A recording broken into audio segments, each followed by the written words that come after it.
Good morning students. आपका स्वागत है आसान बनाओ मैथ्स में। ये 10th क्लास का क्वेश्चन है।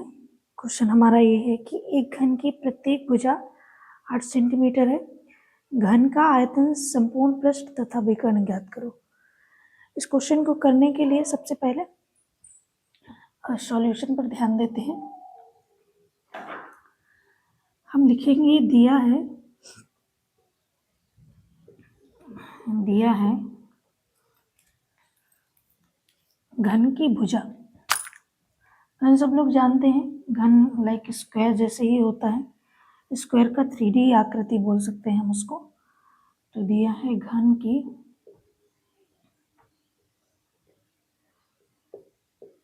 भुजा।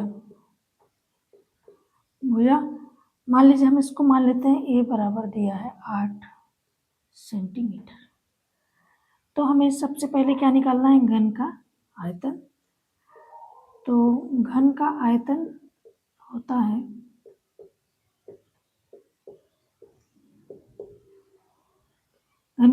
होता है ए क्यूब, यानी भुजा का क्यूब। घन का आयतन होता है हमारा भुजा का क्यूब। तो हमारी भुजा कितनी है? 8 सेंटीमीटर है। तो 8 इंटू 8 इस तरह हम इसको अगर गुणा करेंगे आपस में, 8 का गुणा 8 में करेंगे तो 64 आ जाएगा। 64 का गुणा 8 में करेंगे तो 512 यानी 512 सेंटीमीटर क्यूब। आयतन को हमेशा हम किस में लिखते हैं? सेंटीमीटर क्यूब या मीटर क्यूब में।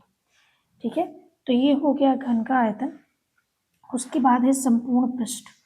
संपूर्ण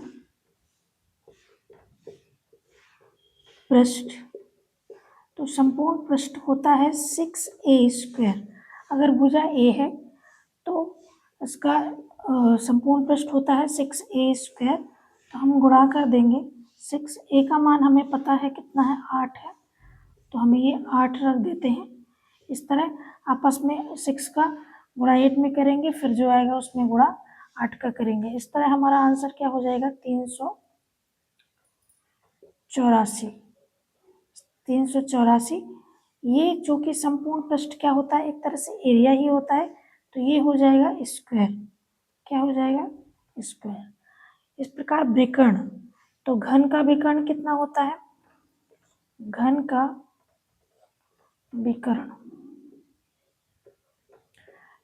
विकर्ण होता है √3a। ये बाहर होता है और √3 जो होता है रूट के अंदर होता है। तो a की वैल्यू हम जानते हैं कितनी है? 8 सेंटीमीटर है। तो हम ये 8 लिख दिए √3 सेंटीमीटर। इस प्रकार इस क्वेश्चन का सॉल्यूशन हो गया। एक घन की प्रत्येक भुजा 8 सेंटीमीटर है। घन का आयतन संपूर्ण पृष्ठ तथा विकर्ण ज्ञात कीजिए। घन की भुजा अगर 8 सेंटीमीटर है तो आयतन घन का होता है ए क्यूब, यानी भुजा का क्यूब। तो 8 into 8 into 8 into 512 centimetre cube हो गया। संपूर्ण पृष्ठ होता है 6a²।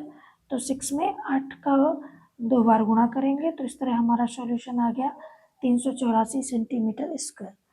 घन का विकर्ण होता है √3a। ए बाहर होता है, हमेशा ध्यान रखें। ए को अंडर रूट में नहीं करें, लेकिन क्योंकि आपका आंसर फिर गलत आ जाएगा। इस तरह सोच सकते हैं इसको कि a√3। हाँ, ये ज़्यादा अच्छा है। तो आप इसको इस तरह से लिख सकते हैं। तो 8√3 सेंटीमीटर इसका सॉल्यूशन है। Okay, thank you so much. इसी तरह 10th के और भी क्वेश्चन को देखने के लिए, समझने के लिए आप मेरा चैनल सब्सक्राइब कर सकते हैं। और ये वीडियो अच्छा लगा हो आपको तो लाइक भी कर सकते हैं एंड शेयर भी कर सकते हैं। Thank you so much.